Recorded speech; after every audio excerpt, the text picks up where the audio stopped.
So the next thing I wanted to talk about is moods.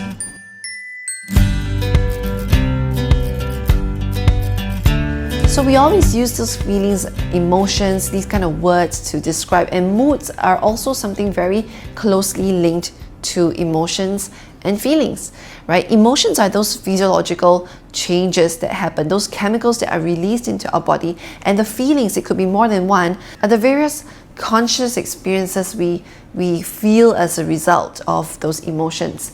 Moods can be affected by many other things, including feelings and emotions. It could also be affected by the various experiences, hormonal changes in our bodies, and memories. So there are so many things that constitute moods. So as much as we have mood cycles, so do our children. Especially for younger children, they go through more frequent and more visible changes in their mental development, right? So the Wonder Weeks calls them leaps, mental leaps. So when they go through that, it's like so many new skills being unlocked, but they haven't yet practiced them enough to become good at it. And as a result, it throws them into confusion a lot of the times. They don't know how to use these new skills, and that confusion makes them frustrated. It makes them act in different ways. It could be sleep regression, that they don't go to sleep, they become especially cranky, they get very easily triggered, they're highly sensitive. All of these are very natural responses to them going through that leap and helping to, and trying to figure out what those leaps can do for them in terms of their development. So just being aware that my child is going through a leap right now, that they have just learned this thing and it's all very new for them, just that awareness is enough to show empathy for what they're going through and to become a lot less triggered by the strange behaviours or the unusual behaviours that they may present at that phase in their lives. Also, changes to their environment or changes to their life experiences can also influence their mood cycles. If they're going through something new, like they've had a new baby in the house or they've just moved to a new place, they just started school in a new environment, all of these things can be very terrifying for a child, for children particularly, who knows and relies on routines, predictability to find security. So just being empathetic about how this change is really big for them, and they're thrown into a space of unfamiliarity, in a space of confusion, that can give rise to a lot of big feelings that they cannot yet regulate. And that's enough for us to know how we can be a little bit more patient and empathetic towards them. So for women, we probably are all too familiar with the PMS cycles, right? Hormones change the way we feel, and it changes our moods during those periods of the month where we may feel a little bit less motivated. We could be more lethargic, we could be easily cranky, we can become highly sensitive, right? So children also go through that in the form of mental leaps, and of course also changes in their emotional and hormone levels. So for us, as adults, when we know we're going through that, what do you typically do to manage them?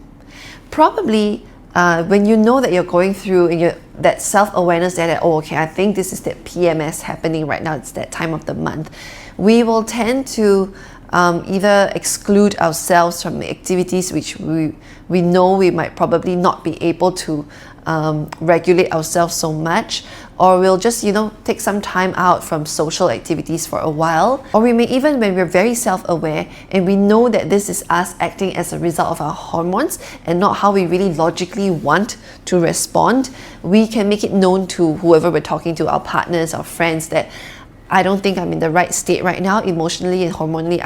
I'm not, it's that time of the month, so I probably acted that way because I felt so, but this isn't what I wanted to say, right? So because we know and we have that awareness, we are able to regulate, or we can go into activities that help us feel better, or exclude ourselves from activities that may not make us feel very good at that moment. So it's the same with our children. Our children have mood seasons too. And when we realize that, we can better co-regulate with them and teach them how they can make themselves feel better when they go through these seasons. Now, what I really wanted to establish here was just because we know they're going through those moods does not mean that they're excused from willful acts, they're excused from the rules. So the rules don't change, but our approach can change. It's the same for us women, right? When we're going through that PMS, does the law state that, oh, because for women who are going through PMS, they can be exempted from the law, or they can be exempted from being prosecuted for various reasons due to PMS? Probably not, right? The rule still stands. Just because you're feeling that way does not mean that it is okay for you to go and hurt someone, for you to go and break the law, to commit a crime whatsoever. The rule still stands. But because we know we're going through those things, that's why we, for ourselves, we can exclude ourselves from activities that would tend to throw us into that emotional roller coaster, or we can talk about it, or we do things to help us feel better, right? But if we know that we are potentially going to act in a way that is not acceptable, that we're going to regret, we either step away from it, or we get somebody, our partners, to help to calm us down, or we look to a therapist, or we look to a coach to help us make sense of it and tone down those intense feelings.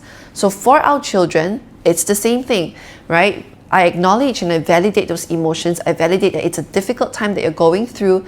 It doesn't mean that you can go about hurting people and be exempted from it. It doesn't mean that you can go about throwing tantrums and not be taught how to better manage your emotions. Yeah. So it does not condone willful acts. It does not condone bad behavior that hurts others just because they are feeling those big feelings. Okay. So the key thing is, our approach to that can change. We could say that, for example, Sarah, I understand it's a difficult time for you. You're feeling all these big emotions and you don't know what to do about them. It makes you feel angry. It makes you feel like there's a lot of energy in your hands and you want to hit something and you want to throw something. And you can say, I understand those feelings, but hitting somebody else or hitting yourself is not okay. Hurting somebody is going to make them feel pain. It's going to make them feel sad, and hurting yourself is also going to make daddy and mommy sad, and hurting yourself and not respecting your body is not okay. So these are the rules that you have to abide by. Okay? What else do you think we can do that will not hurt other people and that will not hurt yourself, that allows you to vent your frustrations? What do you think we can do to show that we're angry, to push all this energy out somewhere, but not hurt somebody or not to hurt yourself?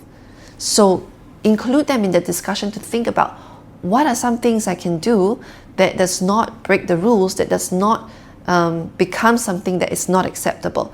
There are many other ways. So she could say, I can stomp my feet, I can draw, I can sing an angry song, I can tell somebody about it, I can use words to say what I'm going through. So those feelings, it's okay to feel them, but when they translate into an action that is going to hurt somebody, that hurts yourself, or that it's not acceptable, that is where I have to stop you, and that's where I have to teach you a better way to do it. Okay, so somebody once asked me, what if those emotions, the raw emotions, am I supposed to just react to my raw emotions? Because you keep saying validate them. So by validating them, do I mean that I just accept the emotions and I let myself out in whichever way my emotions might be spurring me towards? And I gave an analogy of milk, right? I say validating your emotions is about being aware of yourself feeling those things. And you cannot change your body. You can't tell your body, don't feel that way, because the emotions are critical to our survival. They're critical in our communication and our relationships. So we cannot stop our bodies from feeling that way. So those emotions, the raw version, they're like milk as they're being expressed out of the cow. Milk is what it is, right? It comes out as milk. Now that you understand those emotions, the rawness of these emotions, and you know you feel this way, do you then immediately act in the way that you feel, or do you have a choice in what you want to make out of these emotions? Applying the brain right now at this point, your thoughts, your conscious mind, that logical part of your brain that says, I feel envy. And what might I do if I let this envy manifest? Is this result something that serves my bigger goals, my values that I have, and my relationships with people? Is this action going to serve it? If it doesn't serve it, then I probably need to package this emotion. I probably cannot serve them raw, right? I can't serve this milk, my raw emotions raw as it is, because this envy does not serve. If I act in a way that is just envy in its pure form, it doesn't serve my goals, it doesn't serve my relationships. Therefore, how can I transform this envy into something that can better serve my goals, right? So that's you taking that milk and repackaging it. So it could be in the form of skimming off the fats, it could be pasteurizing it, removing the bacteria, it could be making it into cheese, into butter, right? So that's you packaging it now into that final version which serves your purpose, which serves your goals in your life. So it could be, okay, this envy does not serve me in my relationships. So how can I transform that? I could transform it into inquisitiveness, curiosity. I can transform it into a desire to improve myself so that I can also be as good as I want to be and as I see in those other people whom I used to envy.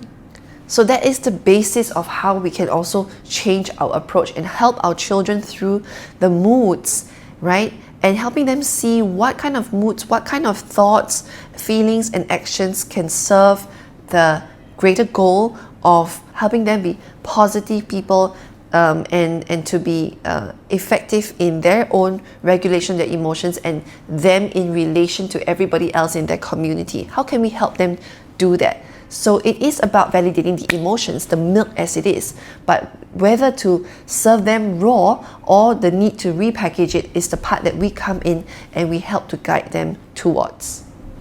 So I hope that this helps you to see that patterns are really important. It's the first step to understanding ourselves and understanding why our children act the way they do, and the steps that we can take to help them reframe into something more positive, something that has a growth opportunity, something that can help them become more effective as individuals. Thanks for tuning in to the Experimental Parent. Remember, we are all in this together. So if you have a story, topic suggestion, or feedback you'd like to share, we'd love to hear from you. You can DM me on the show's Instagram, The Experimental Parent, or leave a comment here. If you enjoyed this podcast, don't forget to like or subscribe so you never miss out on future episodes. Your support means the world to us. So let us know, how was your experiment today?